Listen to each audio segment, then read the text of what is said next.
Hello नमस्कार, BMC therapy में आप सभी का स्वागत है। मैं आरपी कुशवाहा। आज हम पढ़ेंगे ब्लड, क्या रक्त। तो रक्त क्या है?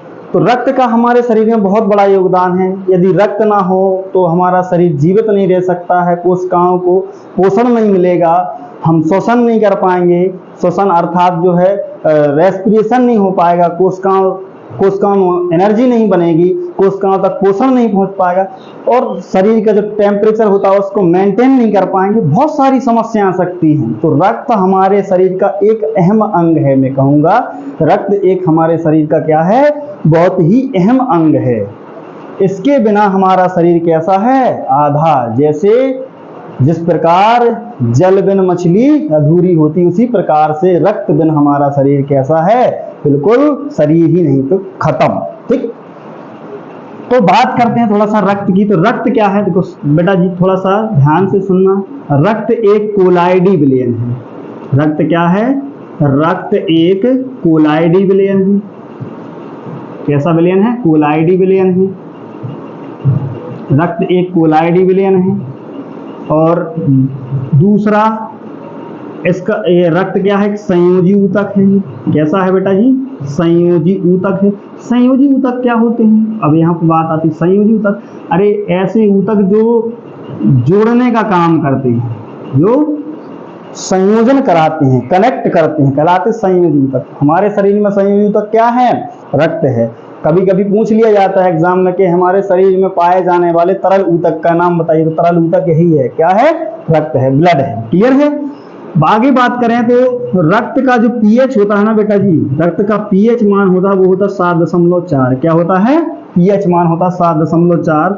और ये हमारे शरीर के भार का 7% भार रक्त का होता है। मतलब यानी ये मान लीजिए एवरेजन किसी का भार 60 kg है तो उसका 7%, 7% जो होगा वो किसका भार होगा? वो होगा आपके ब्लड का। मतलब शरीर का जो भार है, शरीर के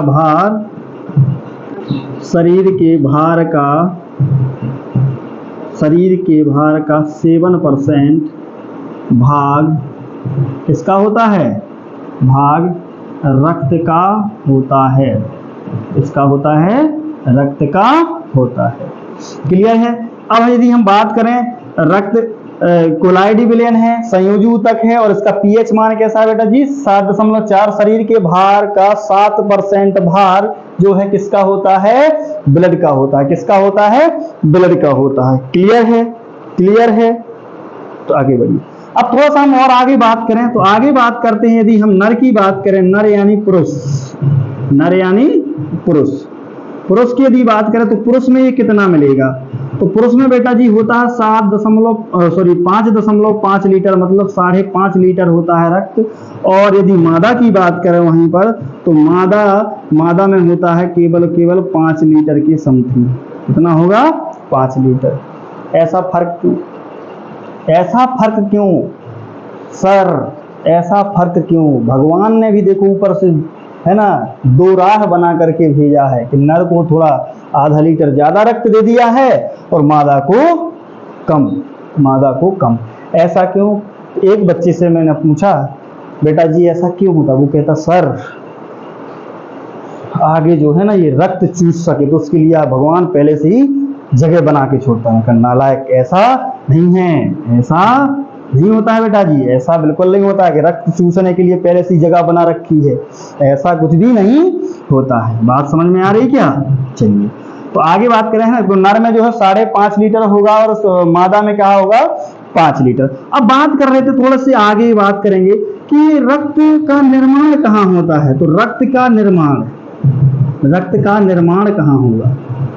रक्त का निर्माण कहाँ होता है? तो बेटा जी रक्त का निर्माण जो है 2 जगहों पर होता है। कहाँ होता है? 2 जगहों पर होता है। जो भ्रूण होता है, भ्रूण समझते हैं ना आप? भ्रूण, एम्ब्रियो। तो एम्ब्रियो मतलब जब कोई शिशु माँ के गर्भाशय के अंदर होता है। तो जब कोई शिशु माँ के गर्भाशय के अंदर होता है तब उसमें जो है यकृत जो है मतलब रक्त का निर्माण कहाँ होगा? यकृत में होगा। कहाँ पर होगा? यकृत में होगा, यानी लीवर में होगा। कहाँ पर होगा बेटा? लिवर में होगा, यानी यकृत में होगा। कब कब भ्रूण अवस्था में। कौन सी अवस्था में? भ्रूण अवस्था में। जब वो भ्रूण होगा अर्थात मतलब गर्भाशय के अंदर है, मतलब वो भ्रूण ही है। अभी बच्चे का जन्म नहीं हुआ है तो वो भ्रूण ही कहलाएगा। और भ्रूण में रक्त का निर्माण कहाँ पर होता है? यकृत में होता है। कहाँ पर होता है?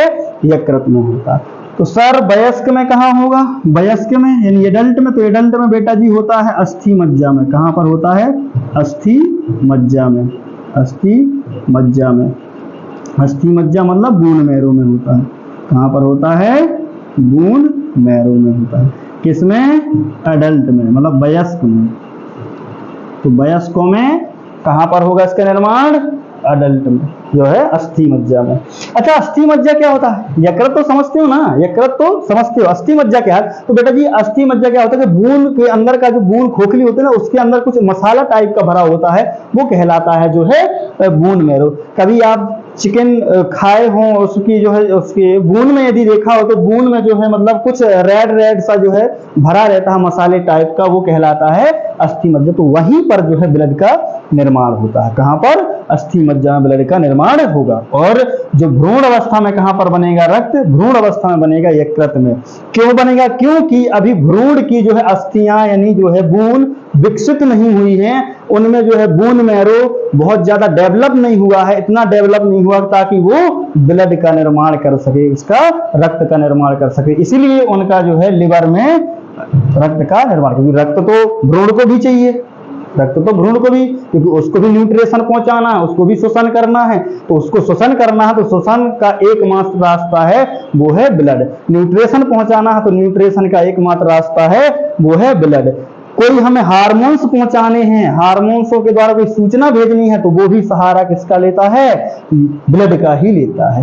तो भ्रूण में ब्लड का निर्माण कहाँ पर होगा? यकृत में होगा। और अस्थि मज्जा में एडल्ट जब वो हो जाएगा तो अस्थि मज्जा में उसका निर्माण होगा। सर ऐसा क्यों? ऐसा क्यों कि जब वो भ्रूण अवस्था में था, जब वो भ्रूण अवस्था में था तो उसमें जो है उसमें लिवर में हो रहा था निर्माण, और जब वयस्क हुआ तो वयस्क में जो है मतलब बून मैरो। क्योंकि बेटा जी वयस्क जैसे ही हम होते हैं, वयस्क मतलब तो हमारा बून मैरो यानी अस्थियां बहुत ज्यादा डेवलप होना शुरू हो जाती हैं, और बहुत ज्यादा डेवलप हो जाएंगी तो उनमें बन जाएगा बून मैरो। तो बून मैरो में जो है ब्लड का निर्माण होने लगता है। और वहां पर बून मैरो में होती है हैवर्सियन कैनाल। क्या होती है? Haversian canal. तो हैवर्सियन कैनाल के थ्रू जो है मतलब ये पहुंचा दिया जाता है। यकृत में हमारे क्यों नहीं होता है? एडल्ट में यकृत में, क्योंकि यकृत का फिर यार आप जो है मतलब सभी अंगों का एक एक जो है काम निर्धारित होता है, सबका काम निर्धारित है कि आपको भैया ये काम करना है, आपको ये काम करना है, आपको ये काम करना है। तो ये आगे चल के इनको और भी काम करने हैं, आपके पाचन से संबंधित काम कराने हैं, बाइल जूस का निर्माण कराना है, और भी बहुत सारे काम कराने हैं। तो एक ही काम थोड़ी ना इनके पास, तो इसलिए सौंप देते हैं भाई अपना काम तुम देखो, अपना काम तुम, अभी तुम्हारा काम चला दिया हमने भ्रूण अवस्था में, अब अपना काम स्वयं करिए। ठीक। अब बात आती है कि रक्त का निर्माण समझ में आया। अच्छा, अब ये रक्त निर्मित होता है तो कहीं ना कहीं रुकता तो होगा, कहीं ना कहीं इसका स्टोरेज तो होगा, कहीं ना कहीं इसको रखा तो जाता होगा। कहाँ रखा जाता है? कहाँ रखा जाता है? तो इसको रखा जाता है कहाँ पर? इसको रखा जाता है प्लीहा। कहाँ रखा जाएगा? प्लीहा में रखा जाएगा। प्लीहा मतलब स्प्लीन। स्प्लीन कहाँ पर रखा जाएगा? स्प्लीन। तो स्प्लीन में जो है रक्त का संग्रहण होता है, रक्त का संग्रहण होता है, संग्रहण होता है। तो कहाँ पे संग्रहण होगा? ये स्प्लीन में होगा। कहाँ पर होगा? प्लीहा में होगा। कहाँ पर होता है? प्लीहा में होता है। तो इसीलिए प्लीहा को जो है ब्लड बैंक के नाम से भी जाना जाता है। किस नाम से जाना जाता है? ब्लड बैंक के नाम से भी जाना जाता है। बात समझ में आई? प्लीहा में रक्त का संग्रहण होगा, इसलिए प्लीहा को ब्लड बैंक के नाम से भी जाना जाता है। अच्छी बात। अब एक काम और है प्लीहा का। अब भाई जब रक्त है तो रक्त में जो आरबीसी वगैरह, जो कोशिकाएं वगैरह है, ये मृत भी होंगी, मरेंगी, डब्ल्यूबीसी मरेंगी, तो ये कहाँ जाएंगी? इनको कहाँ फेंकेंगे? है ना? इनको कहां पर ले जाएंगे? तो ये भी जो उनमें आरबीसी कणिकाएं जो मृत हो जाती हैं, उन कणिकाओं को भी कहां पर भेजा जाता है? प्लीहा में। कहां पर भेजा जाता है? प्लीहा में। इसलिए प्लीहा यानी स्प्लीन को एक और नाम से भी जाना जाता है, इसको कहा जाता है कब्रिस्तान। क्या कहा जाता है? कब्रिस्तान। किसका कब्रिस्तान? कोशिकाओं का कब्रिस्तान, यानी ग्रेवयार्ड ऑफ द सेल। तो कोशिकाओं का कब्रिस्तान किसको कहा जाएगा? कोशिकाओं का कब्रिस्तान किसको कहा जाएगा? प्लीहा को। क्या ये चीज समझ में आई? क्या ये चीज समझ में आ रही है? यदि आ रही है तो अच्छी बात है, क्लियर है। अब यदि हम बात कर लें कि हमारे ब्लड में कोलेस्ट्रॉल की मात्रा कितनी होती है, तो ब्लड में यदि कोलेस्ट्रॉल की मात्रा की बात करें, कोलेस्ट्रॉल की मात्रा की बात करें तो हमारे ब्लड में कोलेस्ट्रॉल होता है 200 ग्राम प्रति डेसीलीटर। कितना? मतलब 1 डेसीलीटर में कम से कम 200 ग्राम जो है कौन होगा? कोलेस्ट्रॉल पाया जाता है। कोलेस्ट्रॉल पाया जाता है। यदि इससे अधिक कोलेस्ट्रॉल हुआ तो हमें तरह तरह की बीमारियां ग्रसित हो जाएंगे, हम तरह तरह की बीमारियों से पीड़ित हो जाएंगे। और एक बहुत अच्छी बीमारी हो जाती है, यदि कोलेस्ट्रॉल का लेवल हाई हुआ तो कोलेस्ट्रॉल जो है आपकी जो आर्टरी और वेन्स यानी धमनी और सिराएं हैं, तो धमनी और सिराओं में जो है ये डिपॉजिट होना शुरू हो जाता है, ऐसे डिपॉजिट होता जाएगा। अभी कोलेस्ट्रॉल आता कहाँ से? कोलेस्ट्रॉल आता कहाँ? इतना कोलेस्ट्रॉल हमारे जो है ब्लड में होता है। अब इससे ज्यादा हुआ कैसे? जो हम जो है मतलब फैटी चीजें खाते हैं जो है बाजार से, जैसे जंक फूड हुए, चाउमीन, बर्गर, पिज्जा वगैरह ऐसी चीजें, जंक फूड बहुत ज्यादा जो व्यक्ति खाता है उसमें कोलेस्ट्रॉल की मात्रा अधिक हो जाएगी। ये कोलेस्ट्रॉल क्या होता है? चिपचिपा पदार्थ है, चिपचिपा सब्सटेंस है, जो भाई ब्लड के साथ फ्लो होगा, तो ब्लड के साथ जब फ्लो होगा तो ब्लड में जो रक्त वाहिनियां हैं, ब्लड वेसल्स हैं, इनकी जो है मतलब भित्तियों पर छपने लग जाएगा, डिपॉजिट होता जाएगा। जब डिपॉजिट होता जाएगा तो धीरे धीरे आज डिपॉजिट हुआ मतलब 2 साल 3 साल, एक समय ऐसा है कि ये जो है पूरी आर्टरी और वेन्स क्या हो जाएंगी? ब्लॉक हो जाएंगी। जब ब्लॉक हो जाएंगी तो हार्ट तक जो है ब्लड अच्छे से नहीं पहुंच पाएगा, और जब ब्लड की सप्लाई अच्छे से नहीं होगी तो एक प्यारी सी बीमारी हो जाती है, जिसका नाम है हार्ट अटैक। क्या नाम है? Heart attack. क्लियर है? तो इसलिए बच्चों कोलेस्ट्रॉल ऐसी चीजों को खाएं जो कोलेस्ट्रॉल फ्री हो, मतलब जंक फूड कम से कम इस्तेमाल करें और बढ़िया अपना हरी सब्जियों का सेवन, दाल का सेवन सबसे अच्छे से करें और अधिक से अधिक करें। क्लियर है? कोलेस्ट्रॉल की मात्रा समझ में आई? कोलेस्ट्रॉल की मात्रा कितनी होगी?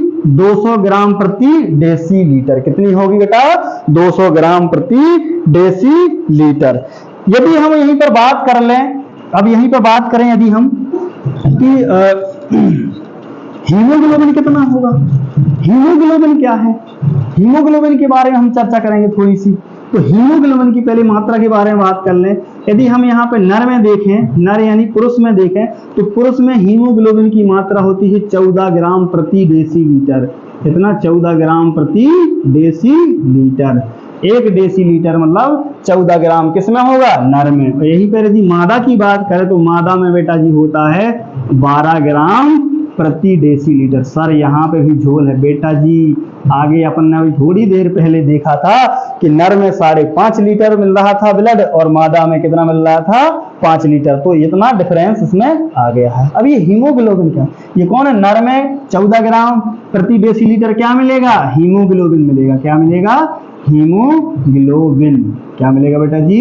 हीमोग्लोबिन। यहाँ पे भी हीमोग्लोबिन। ये हीमोग्लोबिन है क्या? हीमोग्लोबिन एक जो है कलर पिगमेंट होता है, पिगमेंट है जिसको हम रेस्पिरेटरी यानी श्वसन वर्णक भी कहेंगे। रेस्पिरेटरी पिगमेंट यानी श्वसन वर्णक भी कहेंगे। ये जो है श्वसन कराने में इसकी बहुत अहम भूमिका होती है। किसकी? इसकी हीमोग्लोबिन की श्वसन कराने में बहुत अहम भूमिका होगी। श्वसन कराने में इसकी बहुत अहम भूमिका होती है।